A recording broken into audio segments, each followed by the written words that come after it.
Hi everyone, let's talk about Avenue. And really, this is probably the game from Essen I've played the most so far. It helps that it's so quick and so simple to learn. So while I was quite ill in Germany, this is probably one of the only games I got played a few times and learned that I was so terrible at it. You know, making bad decisions, not planning for the future, only planning for the city that was the current round city. And then as soon as it moved on to the next round, realising I had nothing planned out, nothing ready for the next city to score. I have got a bit better. You know, I'm not sure how good 51 is, but I know that it's better than my, there's 22 there. I think I got less than 10 in one score. There, I got 9 in that city. I don't know what happened there. But, yes, I've played this quite a bit. And I know it's only a 10-minute game. 15 minutes on the box there. I know that the 30-minute video doesn't really express that, but I was, slowing down so that you can look at the card if you didn't take a card and stuff, so you could play along really. And I do take a little long with my decisions sometimes. I cut some of that out of the video, but anyway. So far, I've probably played the game about 10 times in a mixture of 1 and 2 players, and I've really enjoyed it so far. I mean, this was on my top 10 anticipated games. It was number 10. Along there with, all the Feast for Odins and Railroad Revolutions and things. I was really excited about this. And so far, it's definitely lived up to my anticipation. It's as I said, it's such a simple thing to learn and really to play as well. You're just revealing a card and maybe you're either drawing a line or you're looking at what the next city is. It's so easy to explain and start playing. And really, the only thing making it a 15-minute game is your decision time. You know, the faster you make your decisions and draw your lines, the faster the game goes. And that does make me slow the game down a little bit sometimes. But there's a lot of variability as well in the cards. The way the cards come out, you can get really unlucky in a particular round or all through the game if it just happens that it's shuffled so that the 4 yellow cards come out and only a couple more came out. You're not drawing that many lines. It's going to be hard for you to achieve some kind of grander plan. But as in the playthrough, I think we got through all but a tiny bit of the deck in the playthrough. Just some rounds, we just kept drawing the grey cards and not the yellows, and the round just keeps going until then. And so I really enjoy the core gameplay, the drawing the cards and drawing the roads around your city.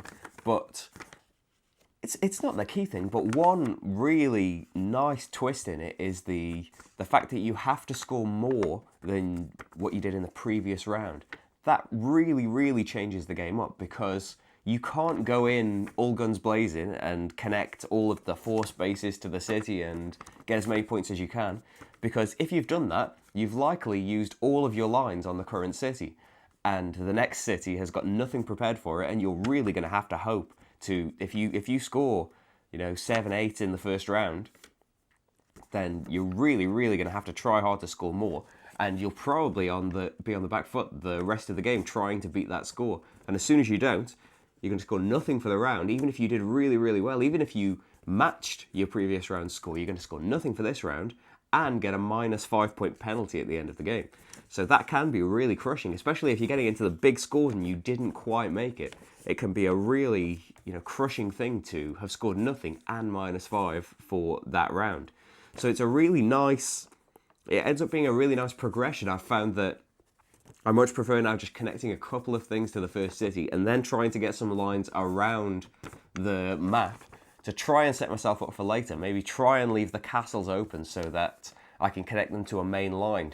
Try and get a line through 3 or 4 of the cities so that if one of those cities scores towards the end of the game, there's going to be a huge line and a huge number of points to score by connecting it all up. There's a lot of different ways that the game can go based on the decisions you made. It's partly luck based on what the streets are that you can draw, and being aware as well. I'm not sure quite how many there is of each number in there, but there's likely an even amount between the numbers. So if you've noticed in a round, as happened in the playthrough, I think, that all of the straights just keep coming out and you've got no use for them because you haven't really got a clear plan of what to do. But then towards the end of the game, when your spaces are limited and you've kind of put in place what you're going to be doing, you'll be desperate for those particular things.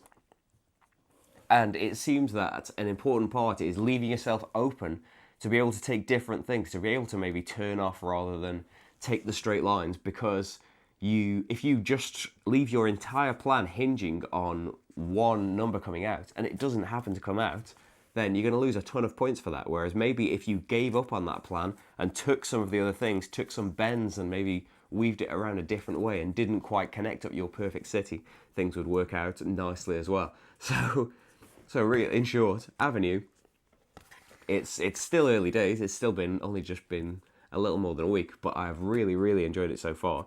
It's definitely going to be one of my go-to, opening games or filler games.